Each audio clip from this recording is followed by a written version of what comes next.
Hello viewers, இது உங்கள் அறுசுவை அப்டேட். இன்னைக்கு நம்ம பார்க்க போகிறது உருளைக்கிழங்கு மசாலா.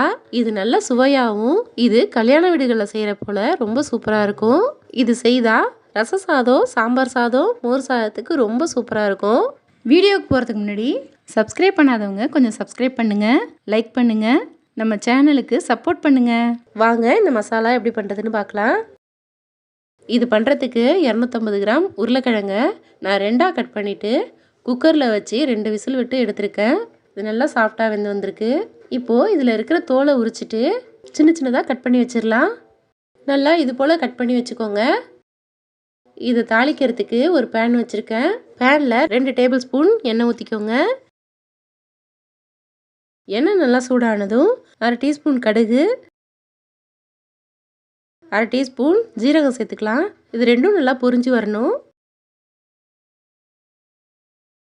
இது நல்லா பொரிய விட்டு இது கூட சேர்க்கறதுக்கு 2 பல்லு பூண்டு, 1/2 டீஸ்பூன் சோம்பு, ஒரு பச்சை மிளகாய் சேர்த்துட்டு 1-2 உடச்சி வச்சுருக்கேன்.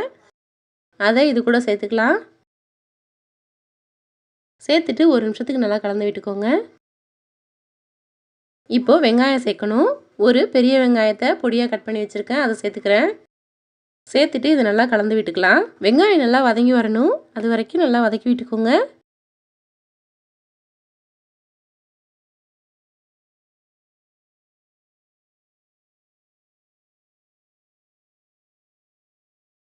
இப்போது தக்காளி சேர்க்கணும். 2 மீடியம் சைஸ் தக்காளியை இது போல் சின்ன சின்னதாக கட் பண்ணி வச்சுருக்கேன், அதையும் சேர்த்துக்கிறேன். கூடவே கொஞ்சம் கருவேப்பிலை சேர்த்துக்கோங்க. சேர்த்துட்டு ஒரு முறை நல்லா கலந்துக்கலாம்.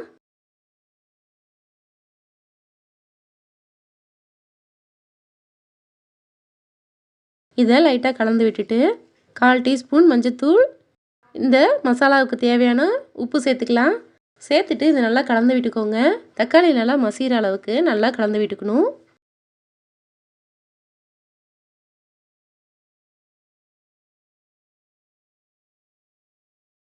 இப்போது தக்காளி நல்லா மசிய வதங்கிடுச்சு.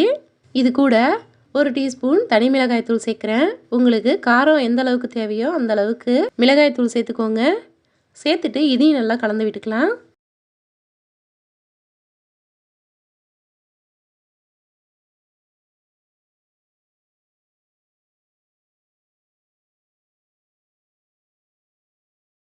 இப்போது இது கூட சேர்க்கறதுக்கு 1 டேபிள் ஸ்பூன் அரைச்ச தேங்காய் சேர்க்குறேன்.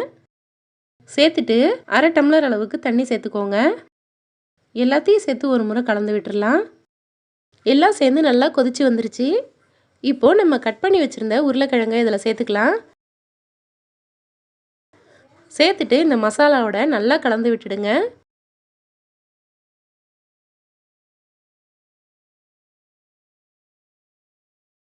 இப்போது ஸ்டவ்வை லோ ஃப்ளேமில் வச்சுட்டு மூடி போட்டு மூடி ஒரு 5 நிமிஷத்துக்கு அப்படியே வேகட்டும். இடையிடையே திறந்து பார்த்து நல்லா கலந்து விட்டுக்கோங்க. இப்போது திறந்து பார்க்கலாம். நம்ம சேர்த்த தண்ணியெல்லாம் நல்லா வற்றிட்டு நல்லா கெட்டியாகி வந்துருச்சு. திரும்பவும் ஒரு முறை நல்லா கலந்து விட்டுக்கோங்க.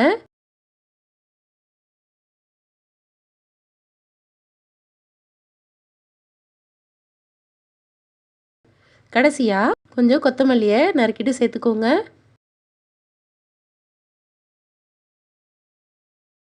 இப்போது ஸ்டவ் ஆஃப் பண்ணிக்கலாம். நம்மளோட சூப்பரான உருளைக்கிழங்கு மசாலா தயாராகிடுச்சு. பார்க்குறதுக்கே எவ்வளோ சூப்பராக இருக்குது பாருங்கள். இது சாப்பிட்றதுக்கும் ரொம்ப டேஸ்ட்டாக இருக்கும். இது போல் செய்தீங்கன்னா வீட்டில் உள்ள எல்லோரும் விரும்பி சாப்பிடுவாங்க. நீங்களும் இது போல் ஒரு முறை ட்ரை பண்ணி பாருங்கள். இந்த வீடியோ பிடிச்சிருந்தா லைக் பண்ணுங்கள், ஷேர் பண்ணுங்கள். நம்ம சேனலுக்கு புதுசாக இருந்தால் சப்ஸ்கிரைப் பண்ணுங்கள். தேங்க்யூ.